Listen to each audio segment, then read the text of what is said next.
Hello students, this is the second video of chapter motion, that is chapter number 8 from 9th standard.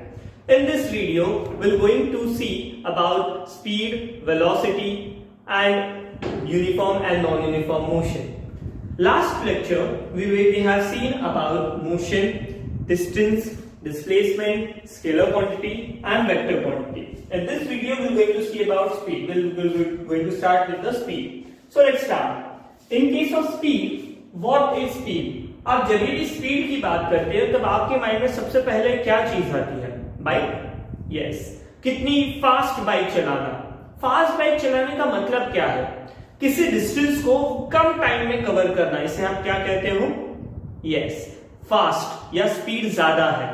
Speed ज्यादा कब होती है? कम time में ज्यादा distance travel करने को हम स्पीड कहते हैं। यानी कि स्पीड और टाइम ये दोनों कैसी है? Yes, of course, you are right. This is the inversely proportional things. Speed और time एक दूसरे से inverse proportion है और speed और distance एक दूसरे से direct proportion है। अब proportionality क्या है अगर ये आपको पता नहीं है तो मैं कुछ देर में बता देता हूँ। In case of speed, distance travel per unit time is called speed. Distance को जब हम per unit time के हिसाब से measure करते हैं तब उसे कहा जाता है speed. जनरली आप स्पीड का फॉर्मूला ऐसे लिखते हो, speed is equal to distance upon time. Speed का सिंबल है v। यहां आप फ्रेंड्स बहुत ज्यादा गलतियां करते हैं। स्टूडेंट्स, आपको एक चीज समझनी चाहिए कि फिजिक्स में symbols are very important. Symbols गलत कर दिए पर आपको मार्क्स नहीं मिलेंगे। Teachers will going to cut your marks. v is speed, s is distance,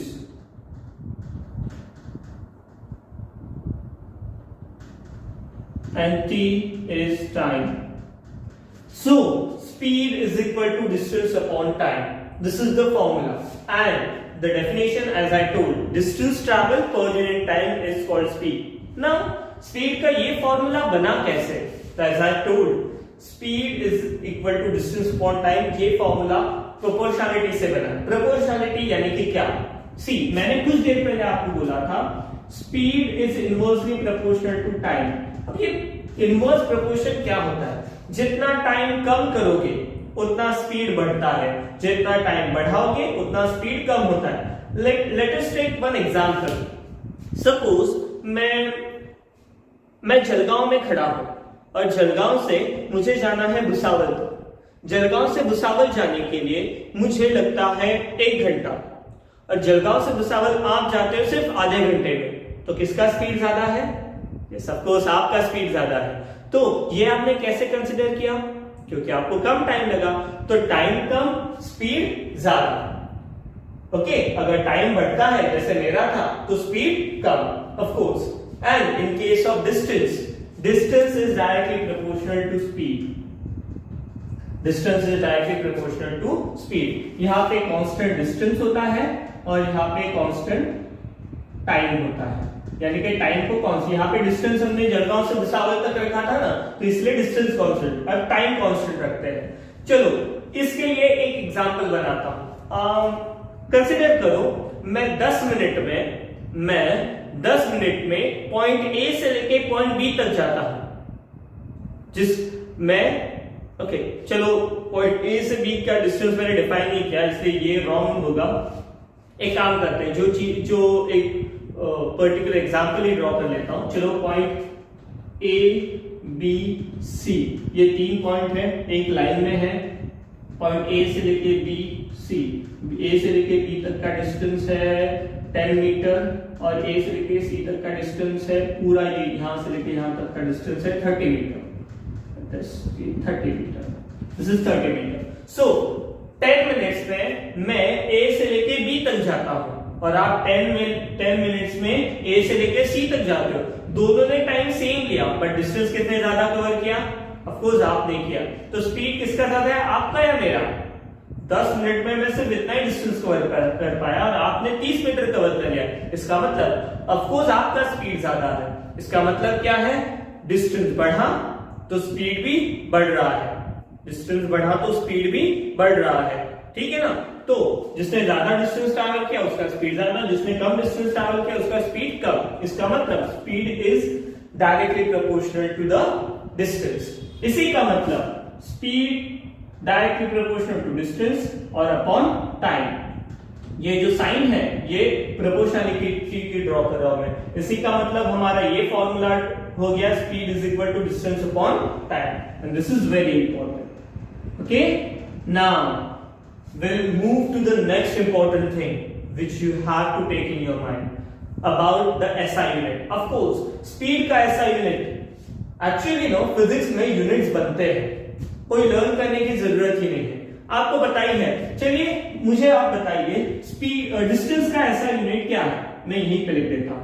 SI unit of distance is yes metre, और SI unit of time is second. Yes, SI unit of distance is meter and SI unit of time is second. Of course it is like that. Now speed का SI unit बनाते हैं। चलिए एक काम कीजिए, speed का SI unit बनाने के लिए हम पहले स्पीड का फॉर्मूला लिखते हैं। Speed is equal to distance upon time. अब डिस्टेंस का SI unit क्या है? मीटर। टाइम का SI unit क्या है? सेकंड। देखो distance upon time, metre upon second, that is nothing but speed का SI unit है मीटर पर सेकंड। यस, इस मीटर पर सेकंड को हम अलग अंदाज में भी लिख सकते हैं। ऑफकोर्स इस अगर हमने डिनोमिनेटर के इस s को ऊपर लेके जाने की कोशिश की तो इसकी पावर माइनस हो जाती है, इसीलिए आप इस चीज को ऐसे भी लिख सकते हैं, मीटर सेकंड इनवर्स या फिर मीटर पर सेकंड। ये और ये साइन एक ही काम करता है, तो SI unit of speed is metre पर second. Okay, now in case of speed, speed is a scalar quantity. Speed is a scalar quantity.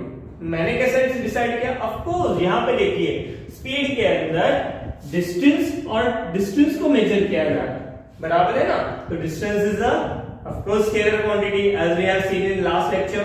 So here speed is also called as a scalar quantity. Yes, now next thing we'll talk about the velocity. You're surprised to see velocity is nothing but speed with direction actually. इसमें यहां पे ज्यादा change नहीं है, सिर्फ same है। सिर्फ यहां पे velocity is equal to displacement upon time होता है, distance upon time नहीं होता। यहां पे मैं आपके रेफरेंस के लिए मैं अलग से लिख देता हूं, velocity is equal to displacement upon time। अगर कई बच्चे मुझे ये पूछते हैं सर स्पीड और वेलोसिटी का सिंबल सेम है क्या? Yes, it is same. Speed और वेलोसिटी का सिंबल सेम ही होता है। आप यहाँ पे देख सकते हैं मैंने वेलोसिटी को v बोला है और velocity is equal to displacement upon time. यहाँ पे आप देखेंगे v is equal to velocity, s is equal to displacement. यहाँ पे डिस्टेंस था, यहाँ पे डिस्प्लेसमेंट है, और t is equal to time. तो यहां पे डिफरेंस कैसे बना है? There is no need to make any difference. अगर आपको किसी एग्जांपल में बताते वक्त ये बोला जाए कि इस पर्टिकुलर डिस्टेंस को डायरेक्शन है तो आप उसे डिस्प्लेसमेंट कवर करेंगे, और ऑफ कोर्स डिस्प्लेसमेंट अगर है तो मेजर करते वक्त आप वेलोसिटी ही मेजर करेंगे। ये आपको प्रैक्टिस से समझना पड़ेगा। So here velocity is equal to displacement upon time. और एक चीज याद रखिए फ्रेंड्स, डिस्टेंस और डिस्प्लेसमेंट इनमें सिर्फ एक ही फर्क है, दैट इज डायरेक्शन का। यानी कि displacement is a scalar quantity, displacement is a vector quantity and distance is a scalar quantity. So as speed is a scalar quantity and displacement is a vector quantity. Of course this is very important thing. और एक चीज आपको समझानी है, this is also very important. चलिए last lecture में एक चीज जो मेरी बतानी रह गई थी, this about distance and displacement, एक एग्जांपल से बताना मैं अच्छा समझूंगा, बिकॉज अगर इस एग्जांपल से आप समझ गए तो it will be very good for you. Now see, Abhijit sir point A से लेके बी तक जा रहे हैं। Can you see this is straight line, I have drawn very straight line, I have drawn very straight line. Yeah. So Abhijit sir point A से लेके B तक जा रहे हैं, ठीक है, जो which is nothing but the straight path. इस पाथ का जो डिस्टेंस है वो है 10 मीटर। कितना है? 10 मीटर। तो अभिजीत सर ने डिस्टेंस कितना कवर किया? Of course 10 metre. अच्छा चलो, अभिजीत सर ने डिस्प्लेसमेंट कितनी कवर की? Shortest distance A to B 10 metre ही है। यानी कि कोई भी चीज जब स्ट्रेट लाइन में ट्रैवल कर रही है तब डिस्टेंस और डिस्प्लेसमेंट सेम ही होता है। डिस्टेंस और डिस्प्लेसमेंट कैसा होता है? Same. When an object is traveling in a straight path or when the object is in linear motion, at that time the distance and displacement is same. The magnitude of distance and displacement is same. अगर distance और displacement same होगा तो straight path में speed और velocity भी किसी भी object की कैसे होती है? सेम ही होती है। ओके फ्रेंड्स, तो आई होप कि आपको आज के वीडियो में स्पीड और वेलोसिटी अच्छे तरीके से समझ गया है। Now will move towards the next phenomenon, that is uniform and non uniform motion.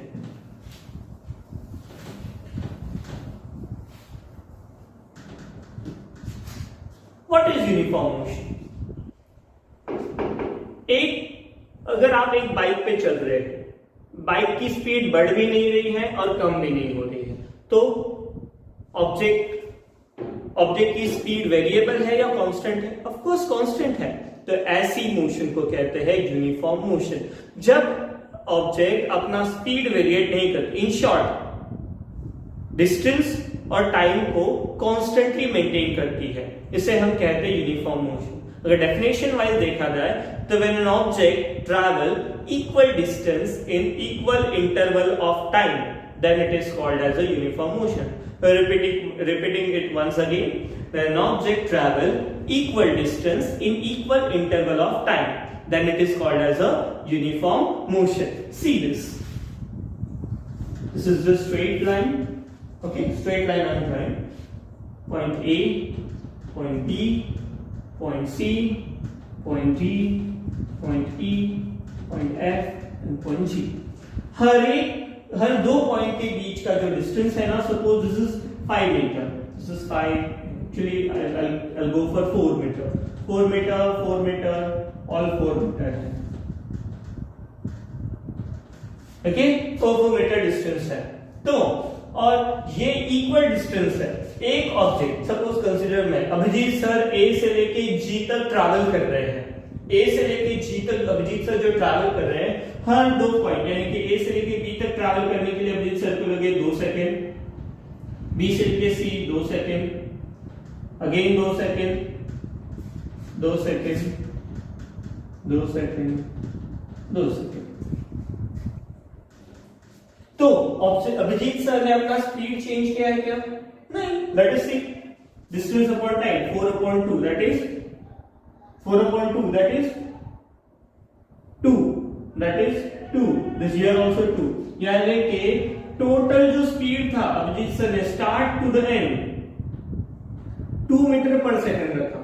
2 metre पर सेकंड, 2 मीटर पर सेकंड, 2 मीटर पर सेकंड, 2 मीटर पर सेकंड, 2 मीटर पर सेकंड। यानी कि ए से लेके जी तक का अभिजीत सर ने जो स्पीड मेंटेन किया था वो कितना था? 2 मीटर पर सेकंड। चेंज किया क्या? नहीं। इसका मतलब क्या है? Abhijit sir is in uniform motion. जब अभिजीत सर ने equal distance equal interval of time में ट्रैवल किए तब अभिजीत सर की मोशन कौन सी बोली गई? Uniform motion. यूनिफॉर्म मोशन के कई एग्जांपल्स आप अपने घर में देख सकते हो। योर क्लॉक का जो सेकंड हैंड होता है, मिनट हैंड होता है, आवर्ली हैंड होता है, ये सारे के सारे यूनिफॉर्म मोशन में ही चलते हैं, राइट? एक कार जो अपना स्पीड कांस्टेंट रख रही है, that is in uniform motion. Yes. तो नॉन यूनिफॉर्म क्या होगा? इसके exact opposite, when an object travel equal distance in unequal interval of time और unequal distance in equal interval of time, that is called as a non uniform motion. ध्यान से देखिए, अगर ये पहले 4 मीटर में 2 सेकंड में ट्रैवल कर रहा हूं, दूसरे 4 मीटर ट्रैवल करने के लिए 4 लगे, अगेन मुझे 6 सेकंड लगे, अगेन यहाँ पे 2 ही लगे, यहाँ पे 4 लगे। अगर मैं अलग अलग टाइम में अलग अलग डिस्टेंस कवर कर रहा हूं या अलग अलग डिस्टेंस एक टाइम में कवर कर रहा हूं तो मेरी मोशन कैसी हो जाएगी, non uniform. As you can see यहाँ पे 2 मीटर पर सेकेंड हो जाएगी स्पीड, यहाँ पे 4/4 दैट इज 1 मीटर पर सेकेंड हो जाएगी, यहाँ पे 4/6, यहाँ पे कम हो जाएगी, यहाँ पे 4/2 अगेन 2 हो जाएगी।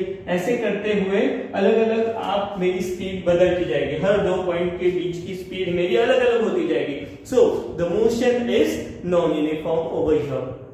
सो इस नॉन यूनिफॉर्म मोशन में स्पीड वेरिएट होती रहती है। तो इस वेरिएटेड स्पीड को एक साथ मेजर करने के लिए, यानी कि अभिजीत सर की पहले जो यूनिफॉर्म स्पीड थी ए से लेके डी तक जाने के लिए वो 2 मीटर पर सेकंड थी। बट अगर मोशन क्या होगा, अगर नॉन यूनिफॉर्म मोशन में मुझे स्पीड मेजर करनी है तो ये स्पीड मेजर नहीं की जाती, ये यहां पे मेजर किया जाता है एवरेज स्पीड। क्या मेजर किया जाता है, एवरेज स्पीड। एवरेज स्पीड का फॉर्मूला है total distance travel upon total time taken. Average speed का फॉर्मूला है total distance travel upon total time taken upon total time taken।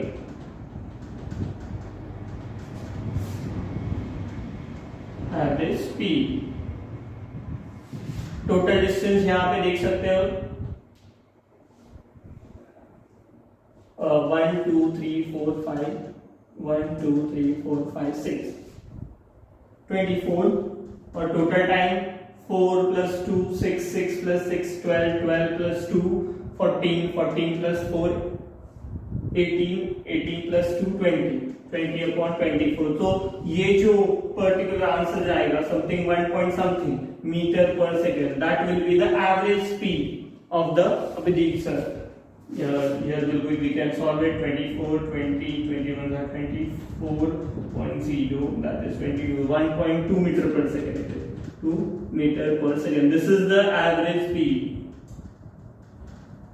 यानी कि यहाँ पे हमें क्या समझ में आया कि अगर मोशन यूनिफॉर्म हो तो आप जनरल फॉर्मूला से स्पीड तो मेजर कर सकते हो, बट अगर मोशन नॉन यूनिफॉर्म हो तो you have to take help of this formula, that is average speed। So average speed is nothing but total distance travel upon total time taken। So this video will going to end here only। Thank you।